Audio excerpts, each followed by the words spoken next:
Hi everyone, my name is Chris Mox. Welcome to Africa Connect Online, and today I'm with Kgopotso, my brother. Your surname, eh? Seth Chawane. Welcome, man. Thank you so much. Yes, man. Yeah, man. I know it's been a hectic day. Yeah. Sad, 9 to 5. What else? This. Yeah. Please tell us a bit about you. Hello everyone. My name is Kgopotso Seth Chawane. I'm an actor, I'm a radio presenter, producer, a singer, songwriter, media practitioner, a legal practitioner as well, amongst other things. Yeah, that's just about it. I'm an artist. Yo, I know you do a lot. So, media practitioner, lawyer, singer, actor, presenter. How do you balance like 9 to 5? So there's a concept I learned called strategic time blocking method. Strategic time blocking method, what it details is that you have to block out the top priorities and give them time. All right. Each. So for example, if I have to do my acting practices, rehearsals at home between 8 and 10 in the evening.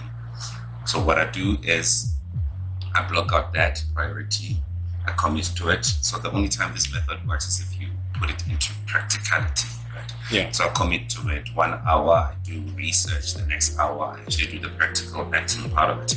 And then immediately when it hits 10 o'clock, no matter how much I'm enjoying what I'm doing, I have to put it aside and focus on the next thing. Then studying also. I just recently graduated 2 nights ago as a digital marketer. Right? Okay. So I block out my studying time from. So this is how my day works. I go to work, I spend literally 8 hours in the office. When I knock off, I rush back home. I go to gym 1 hour. 5 o'clock I leave, drive home. I get home 6 o'clock. I submit the radio scripts for the shows that I'm producing. 7 o'clock I watch TV. 30 minutes. Still have time to watch TV. Still have time to watch TV. 30 minutes I watch TV.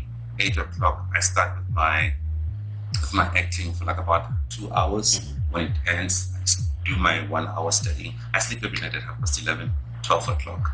And that's literally my Monday to Friday. Saturday is a rest day, but I still incorporate the acting, research, and all these other things, speaking events, whatever that I'm supposed to be doing. But I don't work on weekends.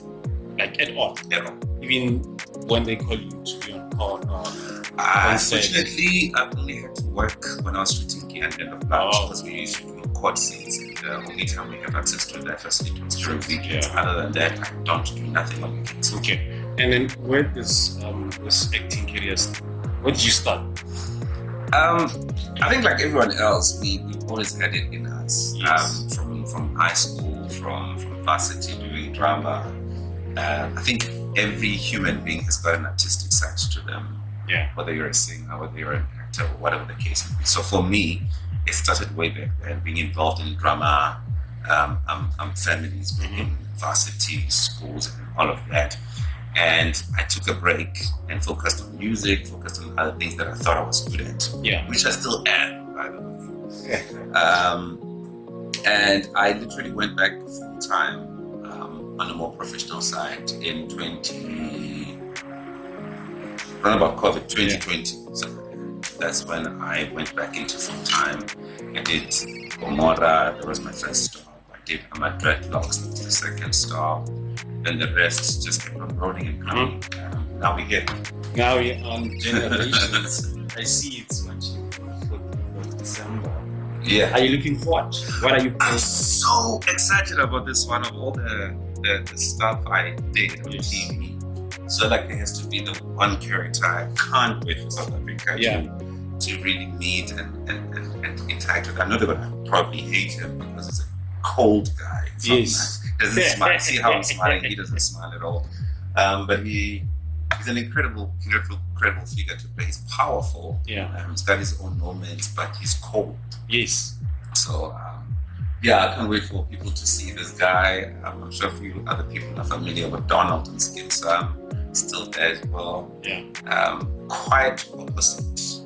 More like me, but not really me. He's bubbly, he's loud, he's up there. Yeah. And then there's this guy who's cold You know, So, you're touching on something important here.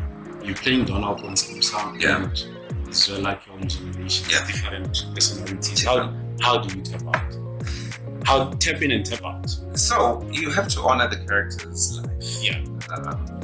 There's a character development process that I undergo, and I believe every other professional actor does the same thing.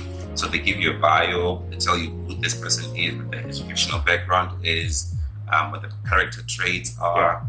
In most cases, they'll say Donald is a male professional nurse in his late 30s. Obviously, professional nurse means this person went to school, can speak English. Yeah. Okay, great. Has a sense of reasoning, to a level of a professional. And you look at how everybody else is displayed in the story. Yes. Is he cold? Is he nice? Is he bubbly? Is he loud? So they say Donald is loud. He speaks his mind, he says the weirdest things in awkward moments, situations, have this kind of sense of humor that everybody else does not have. Everybody's so strict. They are doctors, they are patients, they are whatnot. And this guy comes and says something completely off. So that one was quite easy to tap into because as a person, I think I have moments where I'm just an idiot. I'm not as serious as I appear to be. And so playing that guy, it's always exciting because I get to live out my wildest dream, things I wanted to say but can't say, I'm like, But with this one, then they said he's got a military background, he's cold, he's a mercenary, Mugabe, he's Jack Mabaso's friend. So already you can see what this type of person is. Military, obviously, then you have to look at how military personnel conduct themselves, how they walk. They're formidable, they're put together, they're so stiff, almost no sense of humor, almost like they're robots, right? So you're like, so this person is this way, this person is that way. So how do they normally talk? They speak with authority. When they walk, they command time and space. They take their time to speak, take their time to walk. So, okay, so this is how I'm gonna portray him. Then you actually today I was being knocked on set because of how well he speaks. Yes. Right. But I would love to because that's so in building a character you always have to give this person a full independent existence outside you. There's a way your character should walk that does not look like me. There's a way they talk that it doesn't sounded like me. How they posture themselves, how they carry themselves, So those are some of the finer nuances that when putting up a character you want to incorporate. Yeah. But this person must not be Chris, must be this person, whoever they say they are. So research process. Research. How do you go about it? Do you go to military or you just sit and go on your browser and search?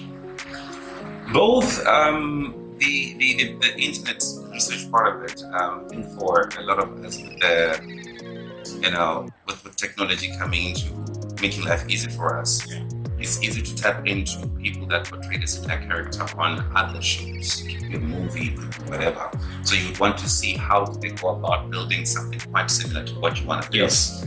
But in terms of certain other qualities, for example, this guy Arakinga, what people don't know is secretly and high risky. So I went into a certain space in Johannesburg where I know that a certain type of people who are portrayed to be that way reside. So from there I studied their walk. Is it MTN taxi rank? Think Jeep. Think Jeep. Think Jeep, right? Bodibri. I spent a day just looking at people who looked like that. Oh, I see. It was confirmed, okay, Balebaso. So I spent a day just looking at how they talk, how they walk. Mostly their facial expressions, their eyes. Yeah. Eyes are so cold. So there was a scene we were shooting today, and when we finished shooting it, we're watching it. I was the first one to say, Yours gay. This guy's eyes are cold, referring to like I don't know who he is. Like, this guy's eyes is cold. Because those are some of the qualities that you tap into. But also, I usually take my characters on a tour. I call it that, taking my characters on a tour in my own real life. Whether I'm going to work, when I'm coming here, I did that when I was coming here. I play certain scenes just walking. I zoom out and tap into as well. I can see how he would look at this world that is mine. Yeah. You know, how does he feel about the person he's sitting next to in the car train, for example? You know, and you just touched me or you just hit him with the bag or whatever, how will he look at you? You know, so I would normally do that and scare people in the train, like sort of like, oh, But Brad is are working. you not scared of getting stuck in that character? Because already you're starting to practice it in the public space. The balance factor is very important, man, because it's easy to get stuck in a character, and especially if it's a long-term character, right? Because every day you want to make it look different than the other day. Yeah. You want to go in deeper. So you also, I mean, a character is not a stagnant figure. It's an ever-growing, ever-evolving figure on its own. This person goes to school, eventually they will graduate, eventually they'll look for a job and not find it, get frustrated. Every experience that you encounter changes you. Yes. Either depresses you or it causes you to grow. So those are some of the other careful things that you look at when you encounter disappointment, for example. How do you feel about the disappointment? Yeah. Does it change your life trajectory? Does it make you want to work harder even more, or do you cave in? You know, somebody disappoints, somebody hurts you. How do you feel about them the next time you see them? You know. So those are some of the things that I do in constantly taking these characters on tour so that they don't look like they were 6 months ago. We've only shot so far, it's almost 3 months now. And every time I go on set, I make sure that a different layout so that it comes out. Yeah. So we're going to move the chair. Now, production, Arbone, practical. What are we doing? Who wanna die? Someone wants to die. They want to learn how to die. Learn how to die? Yes. Okay. That is our first. Okay. Yeah. Let's start. Let's go, guys. Let's start with. Yeah, you can adjust. With fainting. I fainted in a show. So this is a type of scene where you killed people and just interrogating you. At the back of your mind is deny. Right. Whatever I ask you, give a lame response, but deny the facts, whatever. But in character. Right. So you are known to be a liar. Right. We can call you Mr. Who? Mr. Heavy. Is how your real name? Yes. It's not Heavy. George. Mr. George is George. My uncle's name, my friend.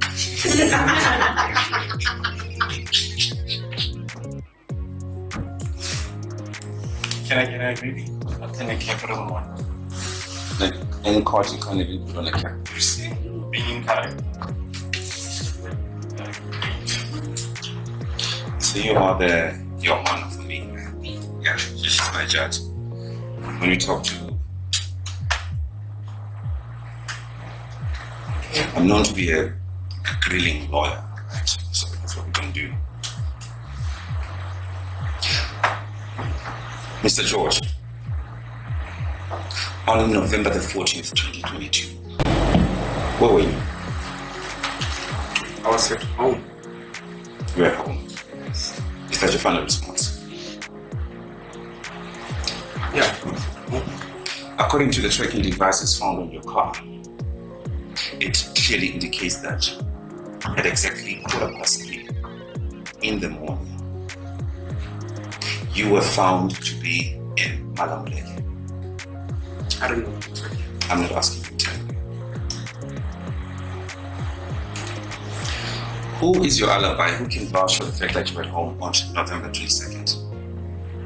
My mom was at home. Your mom was at home. Is your mom in the audience, Kat? Yes, she is. Point at her to the court, please. Mom, you can come. You can't do that. This is the court of law, it's not your house.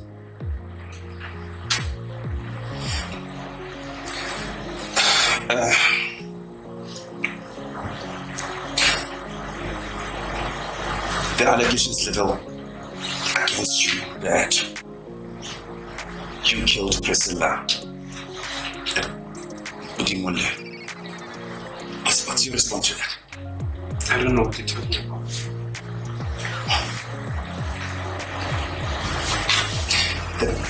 There's a video. There's a video footage of. There's a video. There's a video footage of you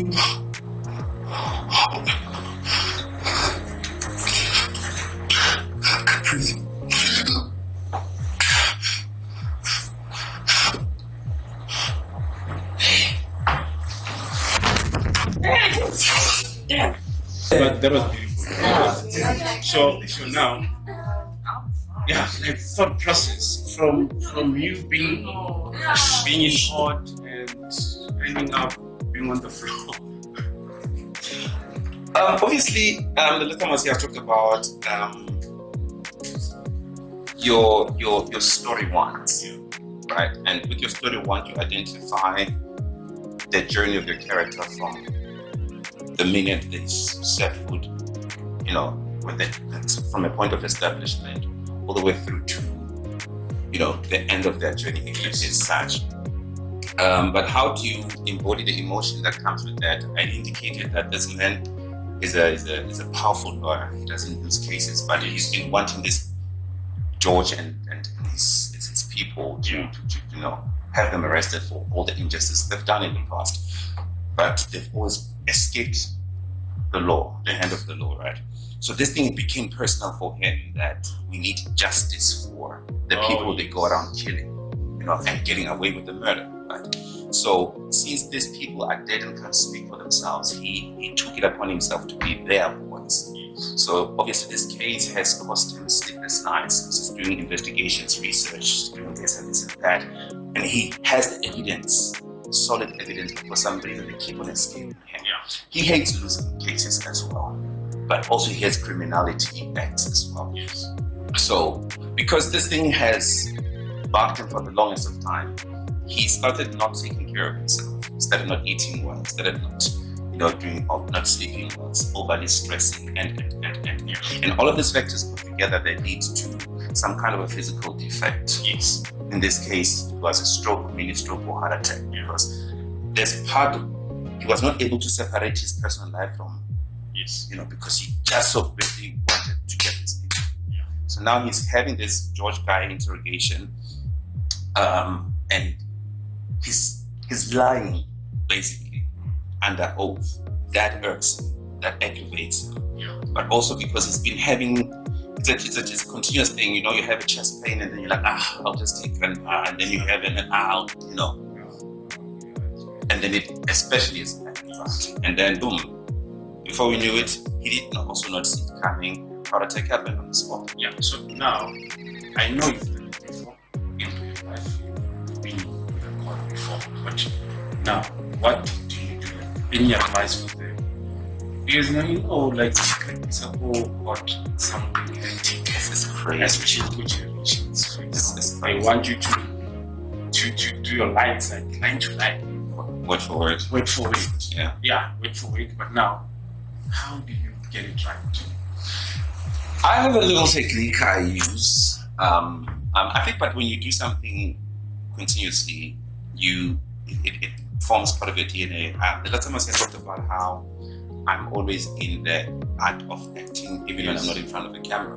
Right? When I'm home, I always make sure that day does not go by without having picked up a script, running it, playing it. I invest in my craft.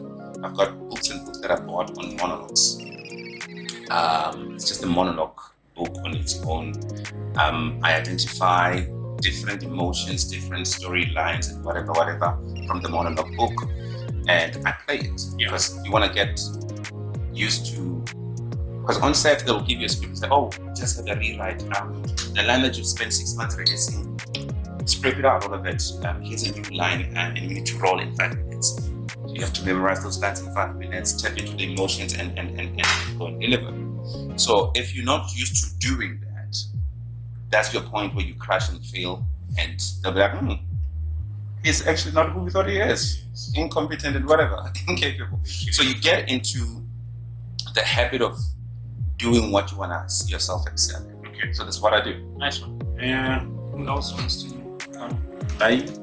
I think fainting and dying. Maybe perhaps because I can faint. I fell, by the way, in real life in front of you guys, but I didn't injure myself.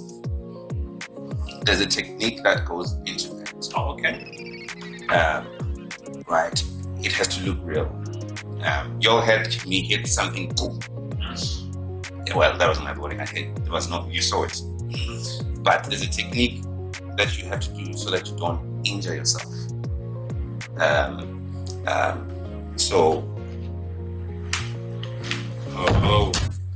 So I went this, land on your palm first, and So it's safer that way. So you need the pressure. So the goo sound was my heel, if you noticed when I did it in slow motion now. But it looks like it was my head if the camera is focusing on it. Because it's the last thing that you guys followed. You didn't notice my foot. So I made the goo sound with my foot, the heel. And it looked like I knocked my head on the ground. And then that's when you guys went, oh! But that was my heel. So what I do, there's a YouTube channel called Studio Binder. Studio Binder teaches you how to play for the camera. Studio Binder teaches you techniques of acting for the camera. So normally the DOPs, this guy's camera people, they'll be like, we want a close up, we want a cowboy shot, we want. As an actor, you need to know what those things are so that you know how to apply yourself in them. So if they're calling for a cowboy shot, it's have you seen two cowboys in those movies about America when the camera goes all the way here, so it looks like knives. So you need to know how to posture yourself for such shots. You need to know how to play for a close-up shot. And on a tight shot, what's happening? We want your face. So all of that is that you're feeling here, bring it all the way up here. And what I see also in on sets is actors that don't know how to play for the camera. Like he's focused on me here, he's focused on you. It will be injustice if my dialogue with you is this way, because this guy's not getting the juice from me. But if I stand this way, I'm still looking at you. And if I want to react like one kafela, I can't go one kafela. He won't see that. I'll go. He sees it because the moments are here. So if you don't know how to do those things, you lose the essential moments. Having unnecessary props and wardrobe caps and everything that hides your eyes, it's taking away so much from your story. So you would want to. I'm playing with the camera, but I'm also engaging you. I don't know what you want from me. He's catching all of this. So those are some of the techniques that actors need to, especially if you're playing for screen. It's different for stage. On stage, there's a thing called going beyond the four walls, and your projections and every word. It's carried by your whole body type of a thing. I told you that I don't want to see you here. It makes sense because there's no close-ups in these cases. But if you take the same techniques and want to apply them on TV, you will be a terrible actor, but actually, in actual fact, you're a good one. You just did not know how to. And there's things like taking awareness of your environment. If I'm in a club and it's a screenplay. If I'm in a club, there's loud music. Obviously, that mic, right? You can't say it's not going to work because artificially you have to imagine loud music because that's where you are. But in a boardroom, it's the most. That's about you. The distance between you and the next person should have you project differently. Yes. The type of conversation that you're talking about.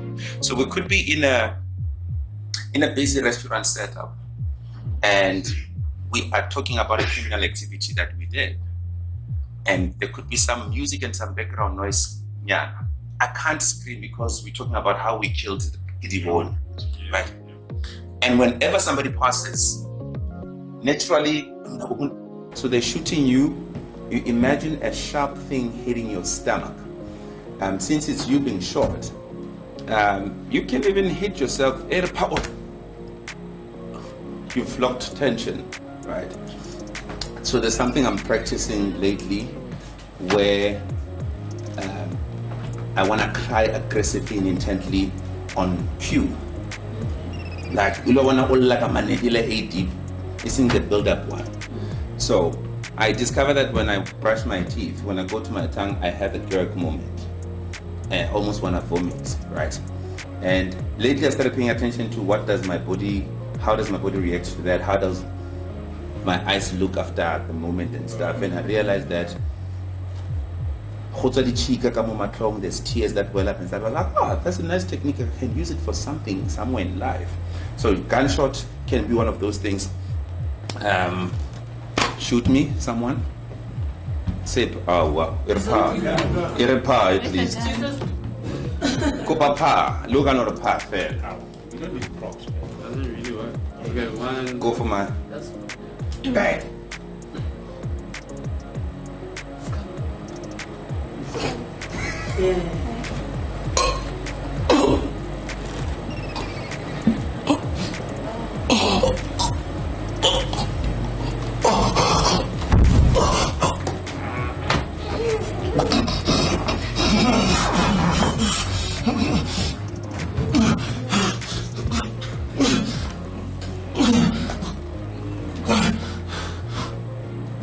Babe.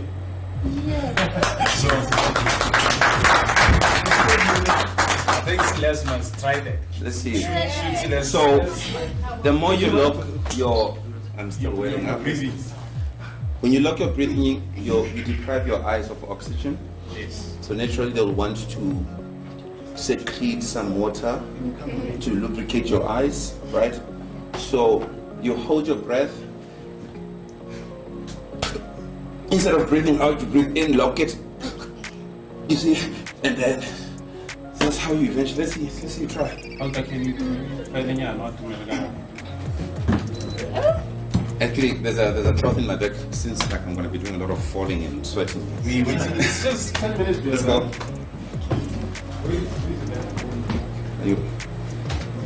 You don't look terrified. You look too calm for someone who has a gun pointed at them. That's where it starts.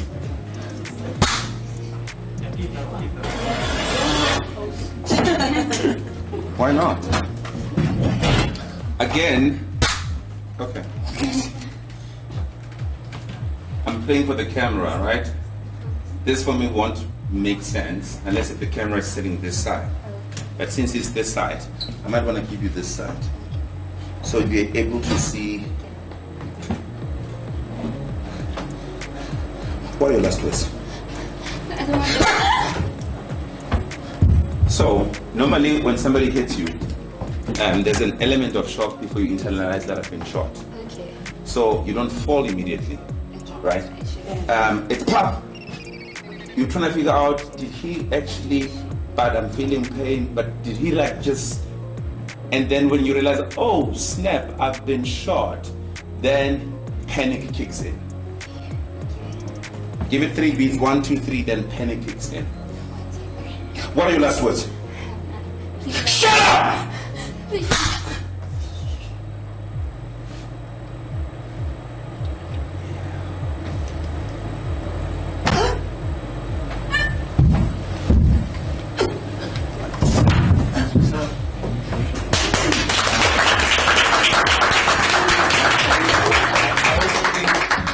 She was hiding her face. Yeah. No, fine. It's just a correction. I learned the dying technique from Denzel Washington. Denzel Washington is the only actor I've seen so far whose deaths are memorable. You can Denzel Washington dies for 10 minutes after a gunshot. It's shoot me. He would do something like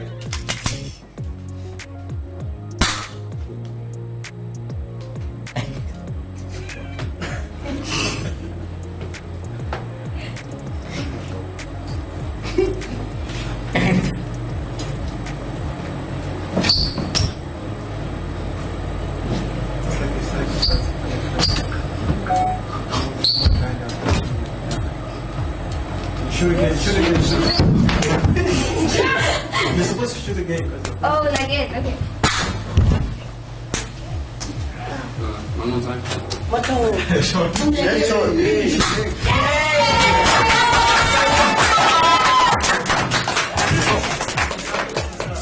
take you on the journey. It's not oh gosh, I'm dead, right?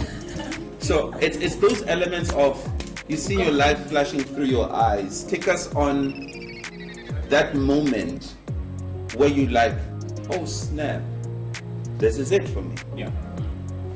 We wanna, if you are known to be this macho, cold man, that's the time we wanna see that vulnerability coming out. Tears wanna come out, but the macho you wants to hold them out, but this is just too great of a pain for you to can even block out. So take us on that. Be the villain that when they die, we're like, why did you kill him? Because of how you would have died in that moment. And it's not just about the dying thing. It's the same as when you're crying on cue. If you want to feel pain on behalf of your character, you want to get their emotion. Allow your character to feel their own pain so that they can express it themselves the way they are built to, right?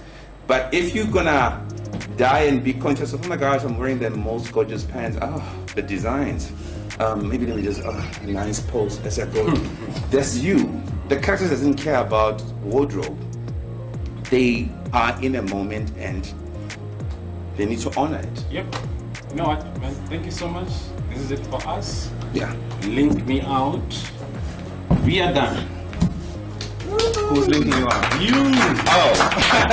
That's a camera right there. Hello everyone, my name is Kgopotso Seth Chawane. It has been an awesome pleasure right here at Africa Connect Online. Do check them out, www.africaconnectonline.co.za. I've had an opportunity to speak and share my knowledge about the industry, particularly acting with some of the most phenomenal up-and-coming sensational actors and actresses. Do watch this space. Follow them on their pages, social media pages. Follow them on their you on YouTube as well. Yes. YouTube pages as well, to find out and be part of this amazing, remarkable work that they're doing. So many is in store. You haven't seen anything else. We're talking actors, editors, producers, writers, directors, and all of the whole shebang. All available on Africa Connect Online.co.za. Until we meet again next time, same place. Always remember, people will forget what you said to them, people will forget what you did to them, but they'll never forget how you made them feel. So in all that you do, spread nothing else but love and positivity. It's good vibes only. Yeah, no, I'll be there. I'm just stepping out of a meeting right now, and Okay.